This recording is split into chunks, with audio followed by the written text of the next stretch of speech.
ठीक है। सो आज हम लोग नेक्स्ट टॉपिक पढ़ने जा रहे हैं, that is Ampere circuital law. ठीक है, तो एम्पियर सर्किटल लॉ क्या है कि जैसे हम लोग याद कीजिए इलेक्ट्रोस्टैट्स में पढ़ाई करते थे कूलॉम्स लॉ। कूलॉम्स लॉ किस लिए यूज़ करते थे? फोर्स फाइंड करने के लिए दो चार्जेस के बीच में, दो चार्जेस के बीच में अगर फोर्स को फाइंड करना है तो हम लोग कूलॉम्स लॉ यूज़ करते हैं। ठीक, तो उसी तरह से कूलॉम्स लॉ का हमने एनालॉजी किस में देखा था? मैग्नेटिक फील्ड में, बायोट-सावर्ट्स लॉ। ठीक है, यह था ना similarities and dissimilarities between Coulomb's law and Biot Savart's law. So जो रोल प्ले वहाँ पर कूलॉम्स लॉ करता है मैग्नेटिज्म में, वही रोल प्ले करता है बायोट-सावर्ट्स लॉ।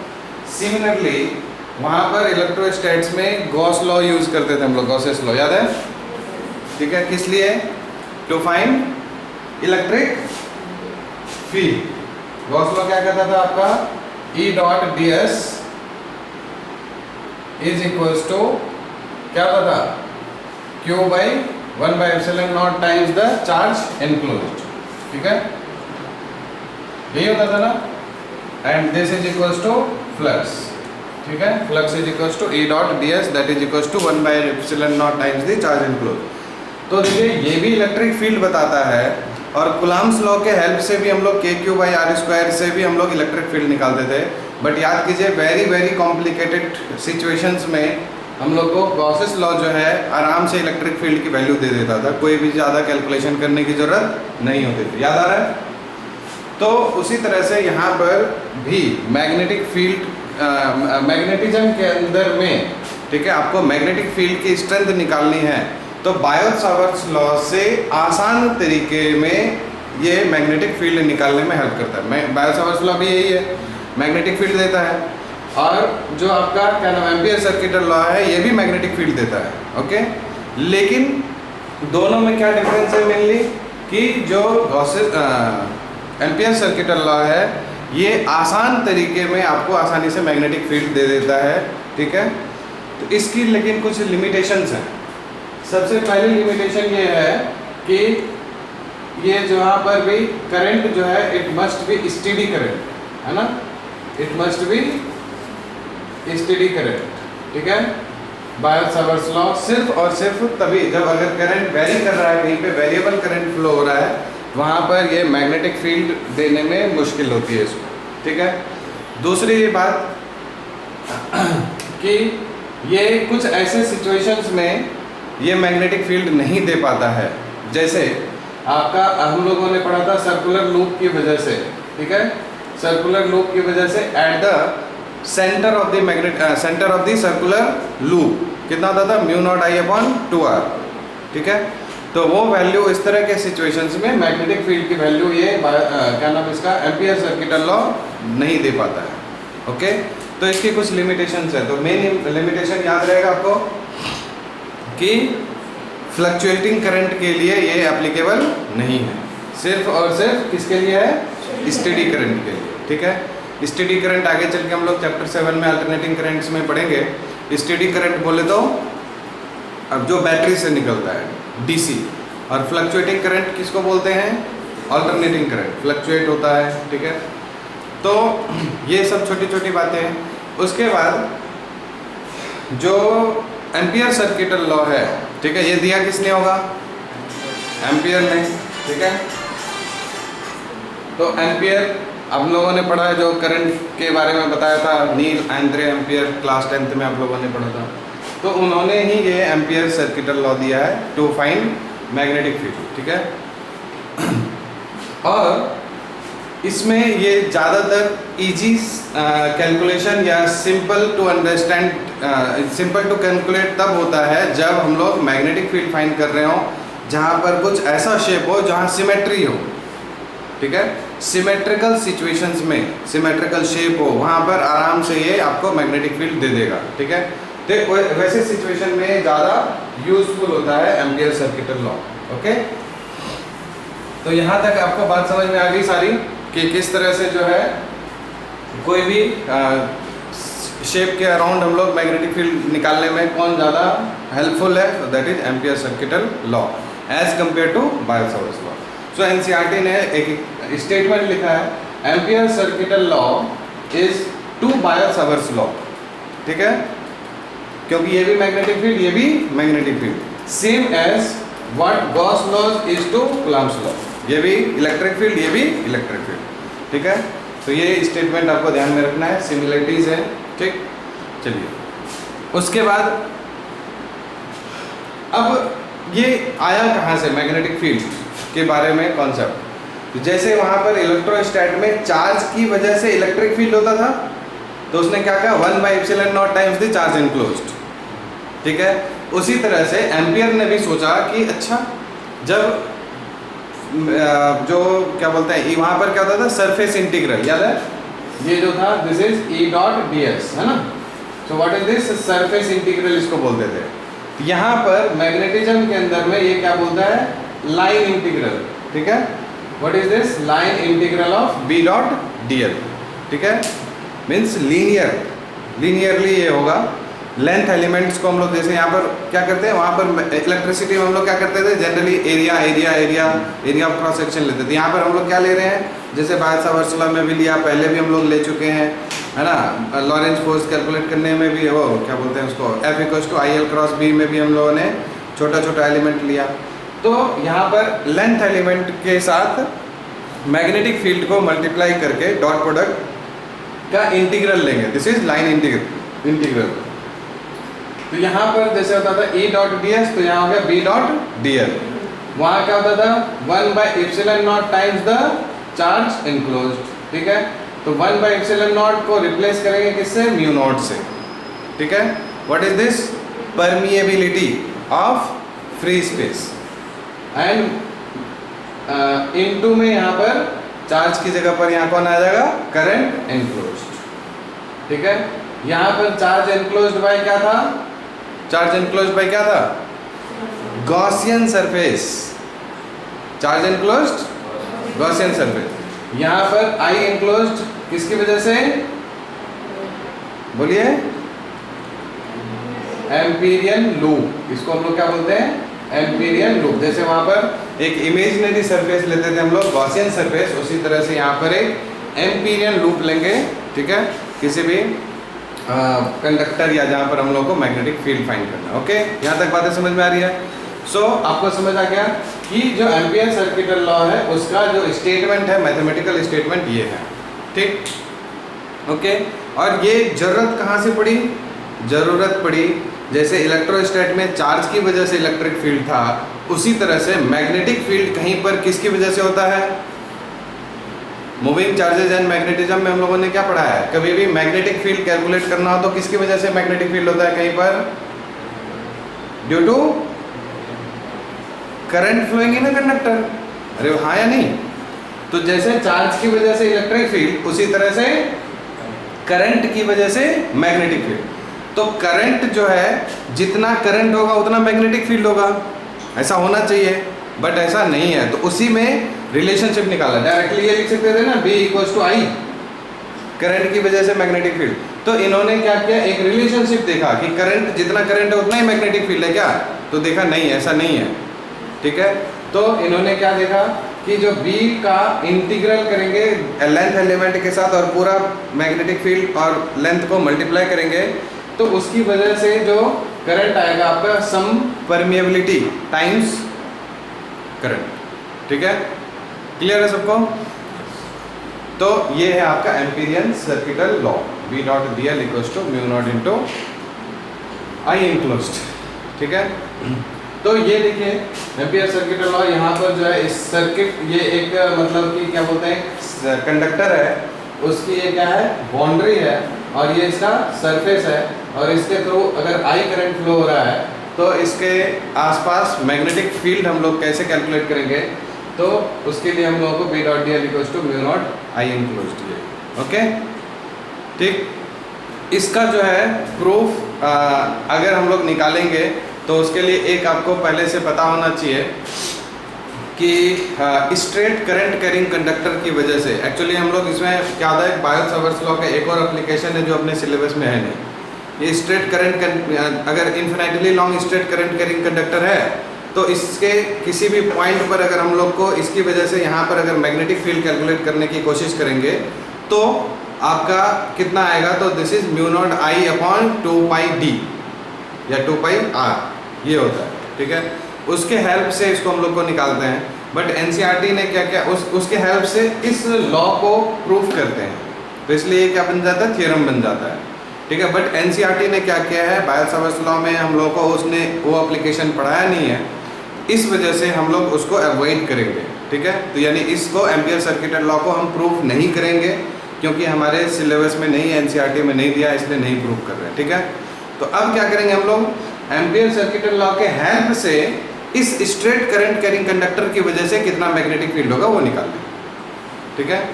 तो उल्टा वाला काम कर लेंगे हम लोग, ठीक है, क्योंकि जैसे एनसीईआरटी चला है वैसे ही करेंगे। So magnetic field due to infinitely long straight current carrying conductor, okay. तो ये है आपका infinitely long straight current carrying conductor, ऊपर भी नीचे भी इस तरह से इसमें करंट ऐसे फ्लो कर रहा है, ओके। तो इसमें मैग्नेटिक फील्ड हम लोग जानते हैं कैसे, right hand thumb rule use करेंगे, दिस वन है ना। तो करंट ऐसे फ्लो करेगा और मैग्नेटिक फील्ड इसके चारों तरफ होगा, ठीक है। सो दिस इज व्हाट, यहाँ पर अगर मान लीजिए क्या करते हैं इसके लिए हम लोग जनरली, यहाँ अगर हम लोग एम्पियर सर्किट लॉ को यूज कर रहे हैं तो इस infinitely long straight current carrying conductor की वजह से मान लीजिए इस पॉइंट पर, इस P पॉइंट पर आपको मैग्नेटिक फील्ड कैलकुलेट करना है, तो P पॉइंट को एनक्लोज करते हुए एक एम्पीरियन लूप लेंगे, ठीक है। P पॉइंट को एनक्लोज करते हुए एक एम्पीरियन लूप लेंगे इस तरह से, और ये आपका एम्पीरियन लूप जो होगा, क्योंकि ये इस कंडक्टर के थ्रू भी पास हो रहा है तो ये करंट एनक्लोज्ड कितना होगा इस कंडक्टर के अक्रॉस, जितना इसमें फ्लो हो रहा है। समझ नहीं आया? देखिए ये कंडक्टर था, हमने क्या किया, एक एम्पीरियन लूप लिया। तो एम्पीरियन लूप हम लोग को कैसे लेना है, जो इस पॉइंट P से भी पास कर रहा हो और इसको इस तरह से एनक्लोज कर रहा हो, है ना, ऐसे कट करते हुए। तो जैसे इसको कट करेगा, है ना, तो कट करेगा तो इसमें करंट, एम्पीरियन लूप में करंट कितना फ्लो हो जाएगा, current enclosed bye Amperian loop कितना हो जाएगा, I। अरे बोलो, ठीक है। तो इस एम्पीरियन लूप में हम लोग क्या करेंगे, एक छोटा सा करंट एलिमेंट ले लेंगे, ठीक है, DL, ओके। सो यहाँ से B डॉट DL हम लोग जानते हैं this is equals to mu naught times the I enclosed, ठीक है। तो according to Ampere circuital law, okay. So now this B dot DL का लाइन इंटीग्रल, यहाँ पर लेंथ एलिमेंट है इसलिए लाइन इंटीग्रल, तो इसका अगर आप लाइन इंटीग्रल लेंगे DL का, ठीक है, और इसका जो रेडियस है सपोज हम लोग क्या ले लेते हैं, R ले लेते हैं, ओके। तो बताइए इस DL का इंटीग्रेशन क्या हो जाएगा, DL का इंटीग्रेशन, बोलिए।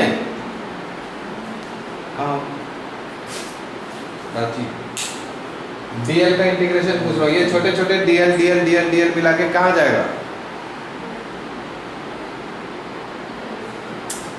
अरे क्या है ये क्या है, सर्कल के सर्कमफेरेंस पे अगर छोटे छोटे से एलिमेंट्स को सबको प्लस करोगे तो क्या मिलेगा, सर्कल ही तो मिलेगा ना एंटायर। तो उसकी लेंथ कितनी होगी पूरी, सर्कल की एंटायर लेंथ कितनी होती है, जो जितना उसका सर्कमफेरेंस होगा, सर्कमफेरेंस कितना होता है 2πr, क्या दिक्कत है इसमें। तो B इंटू क्या हो जाएगा, B इंटू 2πr, ठीक है।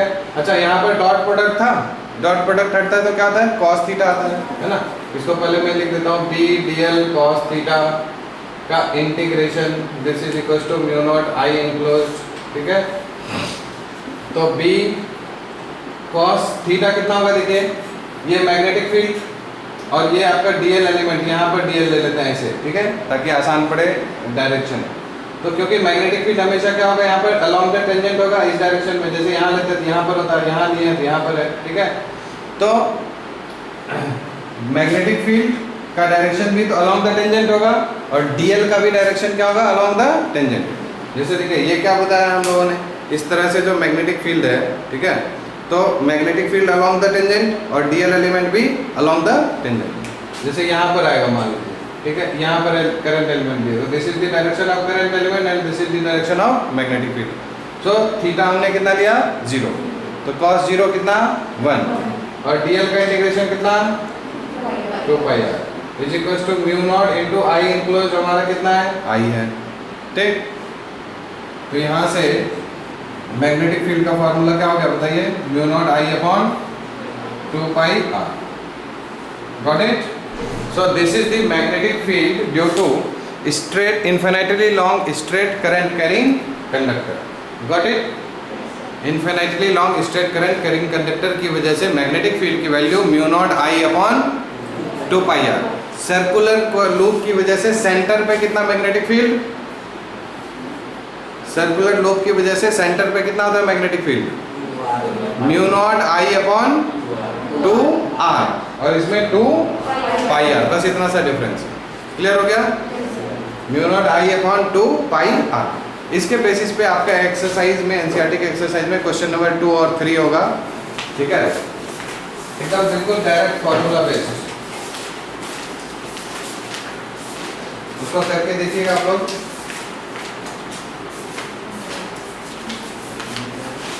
एक्सरसाइज में क्वेश्चन नंबर 2 और 3 और 4, ठीक है, क्वेश्चन नंबर 2, 3, 4 तीनों ही सेम इसी मेथड, सेम इसी फॉर्मूले पे आपका बेस्ड है।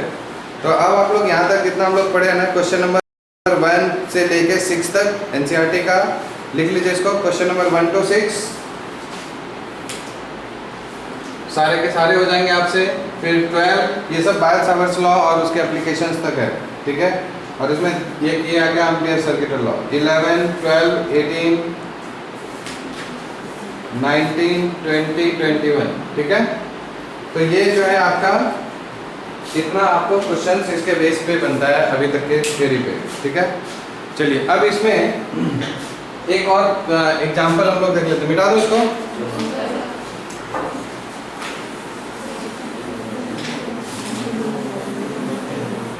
एग्जाम्पल देखने से पहले इसमें एक दो बातें और है इसका थ्योरी में, उसको देख लेते हैं, फिर एग्जाम्पल बाद में देखेंगे, ठीक है। एक ये जो क्या बोलते हैं ampere circuit law is useful या इज एप्लीकेबल,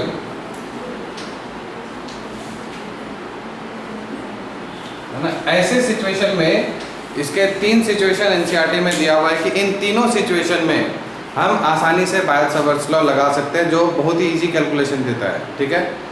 सबसे पहला है कि when magnetic field is tangential, ठीक है, टू डीएल, मैग्नेटिक फील्ड अगर हमारा क्या हो, अलोंग दी टेंजेंट हो, तो टेंजेंट अगर होगा तो इसका मतलब क्या हुआ, टेंजेंशियल मतलब टेंजेंशियल टू दी लूप, तो बी और डी एल के बीच का एंगल कितना हो जाएगा, 0 डिग्री। अभी देखा था हम लोगों ने, ठीक है।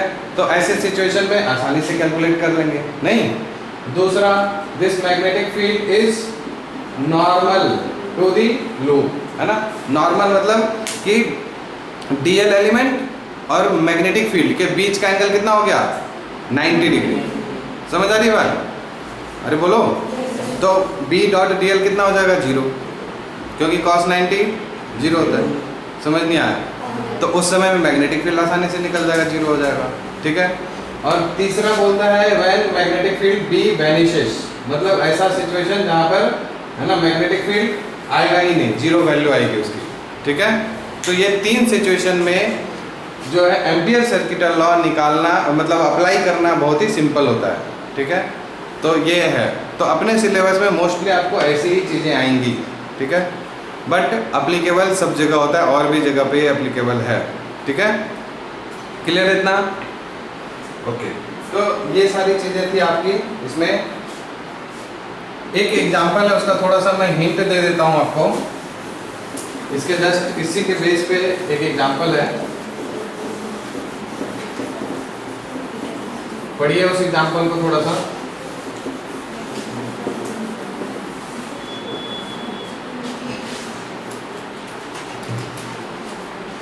एग्जांपल नंबर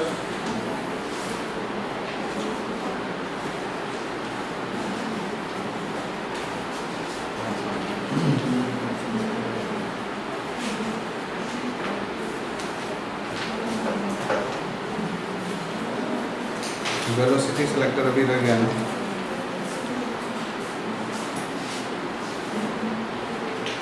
कहाँ कहाँ रख दिया?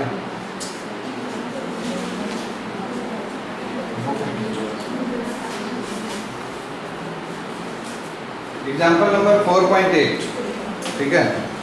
4.8 में क्या बोल रहा है कि एक स्ट्रेट लॉन्ग स्ट्रेट वायर है और सर्कुलर क्रॉस सेक्शन, रेडियस उसका ये दे रखा है, स्टेडी करंट आई फ्लो कर रहा है and the current is uniformly distributed across this cross section, calculate the magnetic field r less than a और r greater than a. Okay,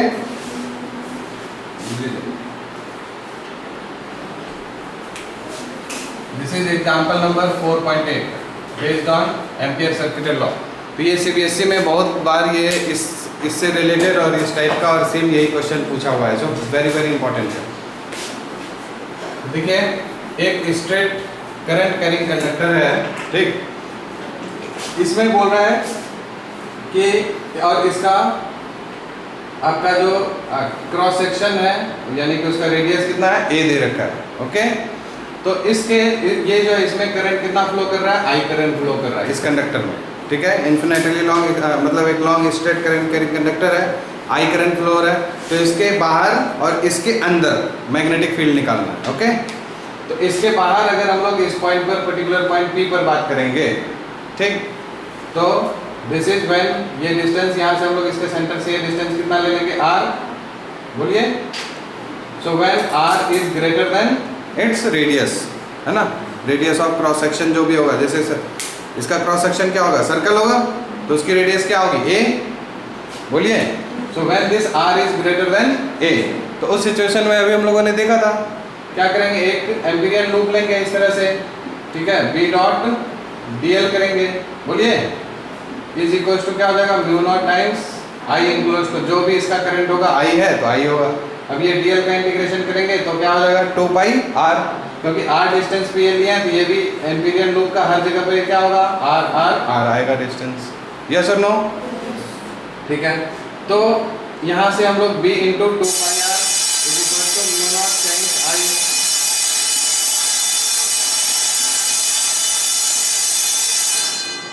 ये हो गया। अभी हम लोगों ने देखा था, यहाँ से आप ये कह सकते हैं कि इस सिचुएशन में आप ऐसे भी याद रखिएगा, स्ट्रेट करंट कैरिंग कंडक्टर है तो मैग्नेटिक फील्ड जो है डायरेक्टली प्रोपोर्शनल टू करंट होगा, जितना ज़्यादा करंट देंगे उतनी ज़्यादा मैग्नेटिक फील्ड होगी, और इनवर्सली प्रोपोर्शनल टू डिस्टेंस, ठीक है। यानी कि इस स्ट्रेट करंट कैरिंग कंडक्टर से जितना ज़्यादा दूर जाते चले जाएंगे मैग्नेटिक फील्ड कम होती जाएगी। लेकिन ये ध्यान में रखिएगा, इस जगह पर हर जगह पर मैग्नेटिक फील्ड सेम होगा, क्यों, आर सेम है ना, आर सब जगह पे क्या है, सेम है, और आई भी सेम है। यहाँ पर जितना मैग्नेटिक फील्ड होगा हर जगह पर मैग्नेटिक फील्ड सेम होगा, ठीक है। लेकिन अगर थोड़ा सा ऐसे चले गए, आर बढ़ गया तो हमारा मैग्नेटिक फील्ड कम हो जाएगा, ठीक है, अंदर आएंगे तो मैग्नेटिक फील्ड बढ़ेगा। तो ये तो सिंपल था ये वाला क्वेश्चन। जो इसका अगला वाला जो क्वेश्चन है ना वो थोड़ा सा अच्छा है, इसको समझिए, ठीक है। ये आपका स्ट्रेट करंट कैरिंग कंडक्टर था और ये इसकी एरिया ऑफ क्रॉस सेक्शन है, मतलब, ठीक है। अब क्या बोल रहा है, इसके अंदर में, ठीक, तो हम लोग अंदर में कोई पॉइंट P ले लेते हैं और ये इसका सेंटर है, तो इस पॉइंट P को लेते हुए एक एम्पीरियन लूप बनाएंगे, ठीक। अब देखिएगा, ये करंट आपका जब फ्लो कर रहा है तो पूरे में फ्लो कर रहा है, पूरे कंडक्टर में हर एक पार्ट को टच करते हुए, क्योंकि सॉलिड सिलेंडर टाइप से है तो पूरे कंडक्टर में फ्लो कर रहा है, यानी यूनिफॉर्म डिस्ट्रीब्यूशन है। तो डिपेंड करेगा किस पे, एरिया पर, नहीं, यूनिफॉर्म डिस्ट्रीब्यूशन ऑफ करंट है। वहां पर क्या था, बाहर में हमने एम्पीरियन लूप लिया, ठीक है, जैसे एम्पीरियन लूप लिया, इसको कट किया, कितना करंट फ्लो हो रहा था, जितना कंडक्टर में फ्लो हो रहा था वो एम्पीरियन लूप ले लिया, खत्म, काम खत्म हो गया। अंदर में, ठीक है, ये अगर हम लोग स्मॉल, ये जो आर ले रहे हैं, आर हमेशा ध्यान दीजिएगा, हमेशा जहाँ से बोल रहा है और जहाँ पर निकालना उस दोनों के बीच का डिस्टेंस, ये भी आर ही था, स्मॉल आर, और ये भी स्मॉल आर ही है, ठीक है। इसको जूम कर दूं, जैसे ये हो गया, ये आपका ये ए है, तो पॉइंट पी है यहाँ पर आपको, तो पॉइंट पी के थ्रू आपको क्या करना है, एम्पीरियन लूप लेना है, okay. So this is a, okay, sorry this is r, और ये जो है इसका ए है, ठीक। तो case 2 when are is less than a, ठीक। तो इस सिचुएशन में हम लोग क्या करेंगे, करंट डेंसिटी को सेम रख देंगे, ठीक है। तो जब ये वाला इस सर्कल के थ्रू करंट डेंसिटी, यानी कि शुरुआत का करंट डेंसिटी और बाद का करंट डेंसिटी दोनों कंडीशन में सेम होगा। शुरू में कितना था, करंट आई फ्लो हो रहा था divided by pi a square, ठीक है, नहीं, करंट पर यूनिट एरिया। और बाद में करंट कितना है दूसरे वाले सिचुएशन में, क्योंकि यूनिफॉर्म डिस्ट्रीब्यूशन ऑफ करंट है तो करंट डेंसिटी सेम। यहाँ से आई अपॉन में इस वाले का एरिया क्या आ जाएगा, पाई आर स्क्वायर, ठीक है। तो और करंट यहाँ पर आई डैश लिख लेते हैं, न्यू करंट, ठीक है। तो पाई और पाई कैंसिल हो गया, so you can say that this I dash is equals to what, I into a square upon R square, yes और नो, बोलिए। या फिर आप ऐसा सोच सकते हैं, ये दूसरे तरीके से, बच्चों के तरीके से, कि अगर आपका pi a square area of cross section था ये पूरा, ठीक है, जब pi a square area of cross section था तो करंट कितना फ्लो हो रहा था, आई। जब unit area of cross section होगा तो करंट कितना होगा, pi upon I upon pi a square. और जब ये वाला एरिया में, इस छोटे से एरिया में, यानी इसका अगर और छोटा क्रॉस सेक्शन करेंगे तो उस समय में कितना करंट फ्लो होगा, तो पाई आर स्क्वायर एरिया में कितना करंट फ्लो होगा, तो I upon pi a square into pi r square, pi pi cancel, तो ये क्या हो गया, I r square upon a square, I dash pi r square, यहाँ पर मैंने गलत लिखा था, ठीक है, आई डैश चाहिए ना आपको, तो pi r square upon a square, समझ आ रहा है, अरे हाँ या नहीं। सो करंट एनक्लोज्ड अब एम्पीरियन लूप के द्वारा कितना हो गया वो पता चल गया, अरे बोलिए, नहीं आ रहा समझ में, क्या हुआ, कोई दिक्कत,